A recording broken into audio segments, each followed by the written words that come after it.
Welcome to our deep dive into Stephen Hawking's A Brief History of Time. A fascinating book indeed. It really is. And you might be surprised to learn that this book, exploring complex physics concepts, Yes. has sold more copies than Madonna's entire discography. It is remarkable. It really does suggest a widespread fascination with the universe's mysteries.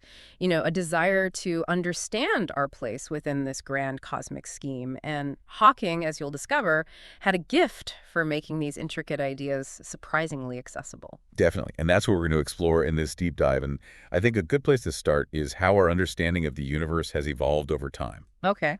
Hawking uses a clever anecdote about a scientist giving a lecture on astronomy Right. to illustrate this point. Yeah, the scientist explains how the Earth revolves around the sun and the sun around the center of our galaxy. Uh-huh. But a woman in the audience insists the world is a flat plate resting on a giant tortoise.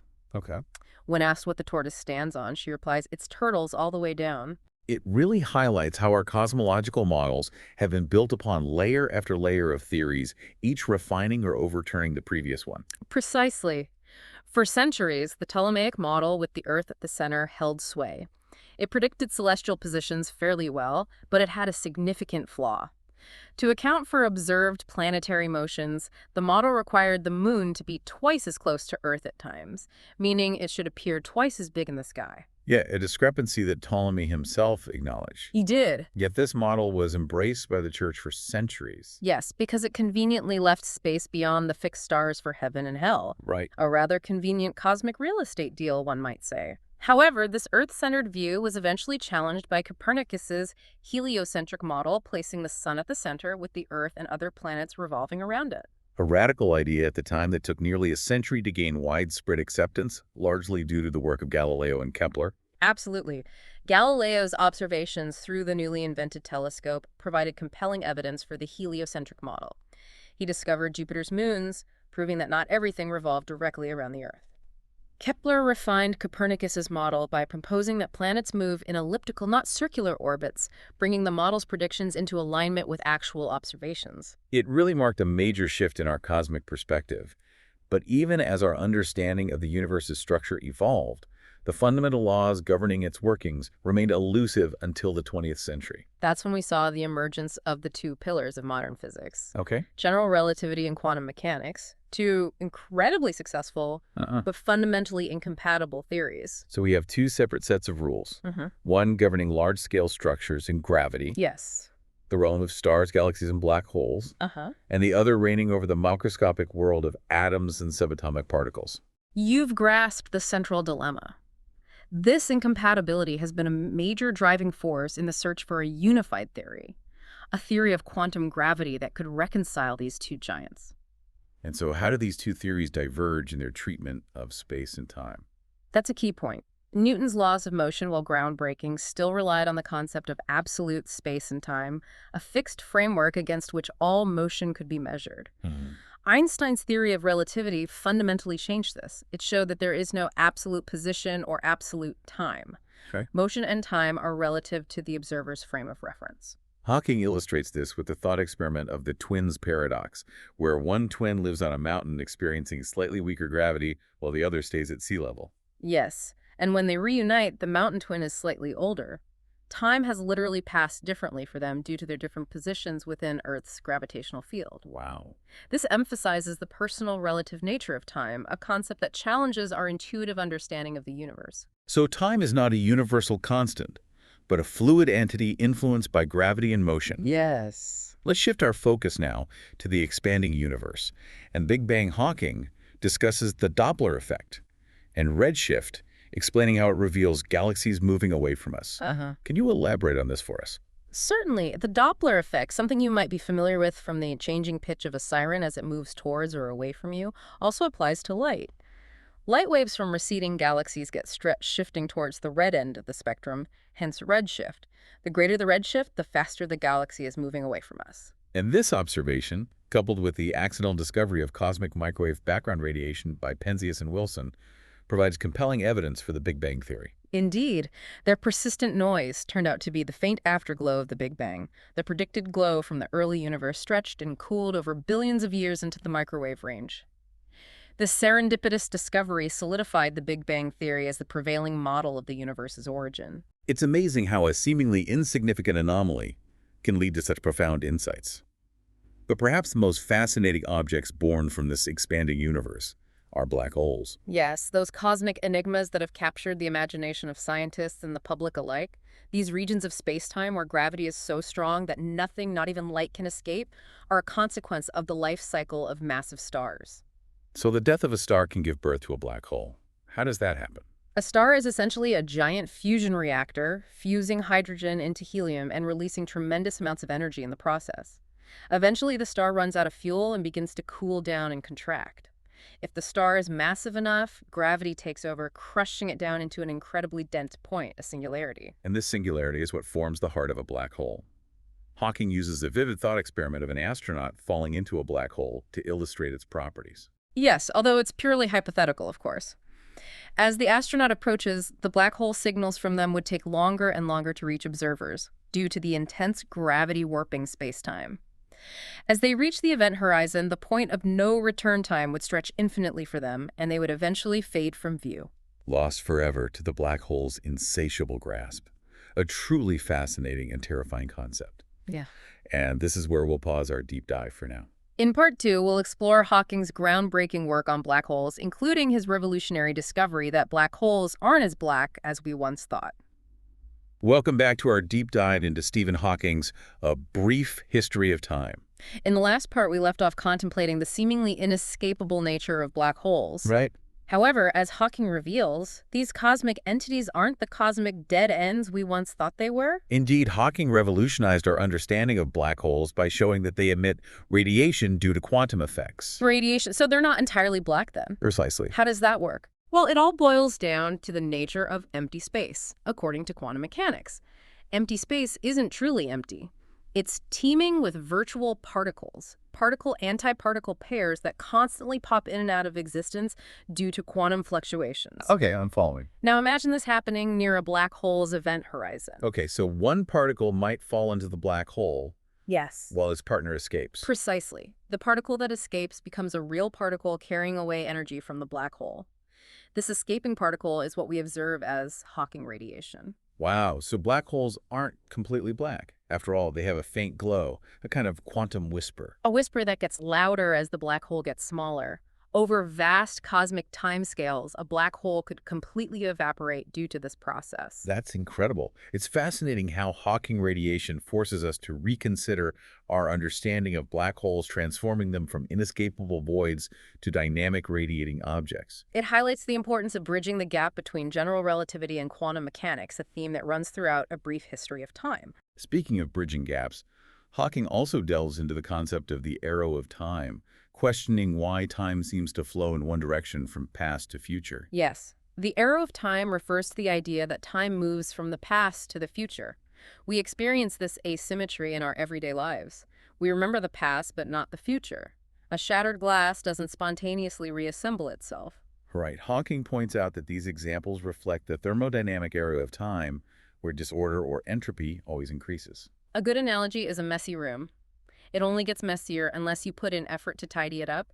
However, the laws of physics themselves don't have a preferred direction for time. They work equally well whether time is running forward or backward. So then why do we perceive this asymmetry, this forward flow of time? Hawking links the psychological arrow of time, our perception of time's flow, to the thermodynamic arrow. We perceive time moving forward because that's the direction in which entropy increases. So our experience of time is tied to the increasing disorder in the universe. In a way, yes. And this, in turn, is connected to the cosmological arrow of time, the direction of the universe's expansion. So all three arrows, thermodynamic, psychological, and cosmological, are aligned. And Hawking argues that this alignment is not a coincidence. Exactly. He suggests that the no-boundary condition for the universe, a concept we touched upon earlier, explains this. You have to remind me about the no-boundary condition. Certainly. It's the idea that the universe is finite, but has no boundaries or edges even in the past. Imagine the surface of a sphere, but in 4 dimensions. The no-boundary condition, combined with the uncertainty principle, implies that the universe started in a highly ordered low-entropy state. Okay, I'm with you. So it's a natural starting point for entropy to increase. As the universe expands, entropy continues to increase, driving the thermodynamic arrow of time. Precisely. But what about the contracting phase? If the universe eventually collapses, wouldn't the thermodynamic arrow of time reverse? Hawking suggests that in a contracting universe, disorder would decrease, and theoretically, a shattered glass could reassemble itself. However, he argues that intelligent life as we know it couldn't exist in such a universe because life relies on the thermodynamic arrow to function.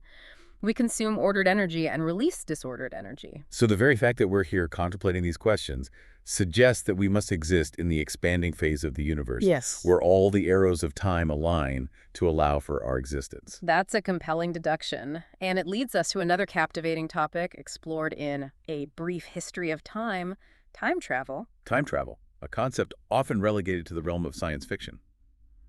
Could it be possible according to the laws of physics? General relativity does offer some intriguing possibilities. Certain space-time geometries, like those around rotating black holes, could theoretically allow for closed time-like curves. These closed time-like curves are paths through space-time that loop back on themselves, enabling travel to the past. Exactly. However, creating such conditions would require warping space-time in extreme ways, possibly using exotic matter with negative energy density, which, as far as we know, is highly speculative. So even if we could manipulate space-time to create these closed time-like curves, we run into the issue of paradoxes. Paradoxes, such as the classic grandfather paradox, where a time traveler goes back in time and prevents their own birth.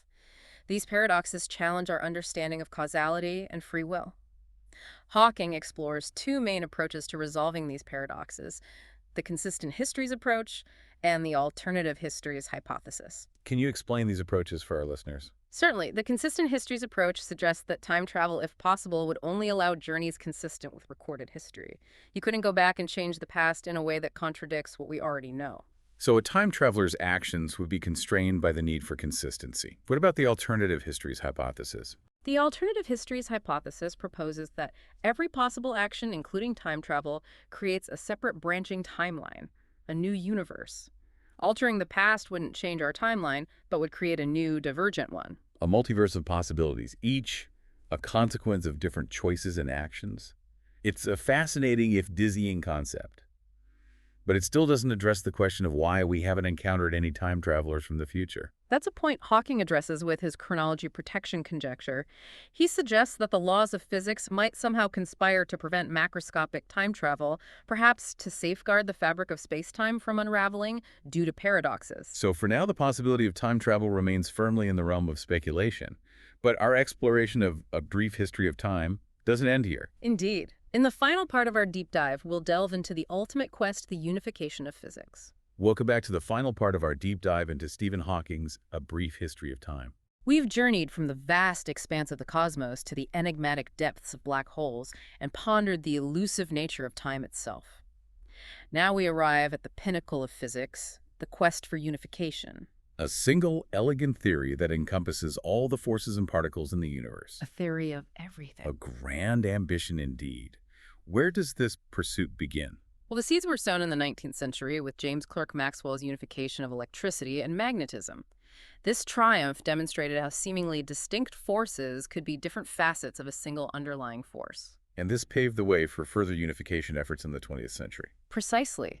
The unification of the electromagnetic and weak forces into the electroweak theory led to the prediction and eventual discovery of the W and Z bosons, the force carriers of the weak interaction. This was a major milestone in the pursuit of unification. But the next step, incorporating the strong force, has proven more challenging. Yes, grand unified theories, or GUTs as they are known, attempt to merge the strong force with the electroweak force. However, these theories lack experimental verification and still don't include gravity. Right, gravity remains the outlier. Its strength is vastly weaker than the other forces, and it's described by general relativity, a classical theory. And therein lies the central challenge, reconciling general relativity, which governs the macroscopic world of gravity, with quantum mechanics, which governs the microscopic world of particles and forces. Quantum gravity, the missing piece of the puzzle. What are some of the approaches physicists are exploring to bridge this gap? Hawking delves into several approaches, including supergravity and, perhaps most intriguingly, string theory. String theory often captures the public's imagination with its radical departure from conventional physics. Can you unpack its core principles for us? In string theory, the fundamental building blocks of the universe are not point-like particles, but tiny vibrating strings. Different vibrations of these strings give rise to different particles and forces. It's a beautiful concept suggesting a kind of cosmic symphony underlying the universe's structure. But string theory also introduces some rather mind-boggling concepts, such as the need for extraspatial dimensions beyond the familiar three. Yes, string theory requires the existence of additional spatial dimensions curled up so small that we don't perceive them directly. While this might seem strange, it's a mathematical necessity within the framework of string theory. So could string theory be the key to finally unlocking a unified theory of physics? It holds immense promise, offering a potential path to reconcile gravity and quantum mechanics. However, string theory is incredibly complex mathematically and crucially lacks direct experimental evidence. Hawking acknowledges these challenges, but remains optimistic about the prospects of unification. He believed a complete unified theory would not only be a profound intellectual achievement, but would also illuminate the very beginning of the universe, bringing us full circle back to the Big Bang. This raises the question of what a unified theory might reveal about the role of a creator in the universe's origins. Hawking explored this question as well, contemplating how much choice a creator might have had in constructing the universe. He points to the no-boundary proposal, which suggests a self-contained universe with no beginning or end, governed by laws, but not requiring initial conditions set by a creator. A universe that simply is a profound and thought-provoking notion. As we conclude our deep dive into a brief history of time, what key takeaways would you like to leave our listener with? I would encourage our listener to consider the vastness and complexity of the universe we inhabit and appreciate the remarkable achievements of those who seek to unravel its mysteries. A Brief History of Time is not just a book about physics, it's a testament to human curiosity, our enduring quest to understand our place in the cosmic order. And as we continue to explore and refine our understanding of the universe, we must remain open to new ideas, challenging our assumptions and pushing the boundaries of knowledge. Indeed. The pursuit of knowledge is a never-ending journey, and each new discovery, each new insight brings us closer to understanding the grand tapestry of the universe. Thank you for joining us on this deep dive into Stephen Hawking's A Brief History of Time. We hope this exploration has ignited your curiosity and inspired you to continue pondering the profound questions raised by this remarkable work.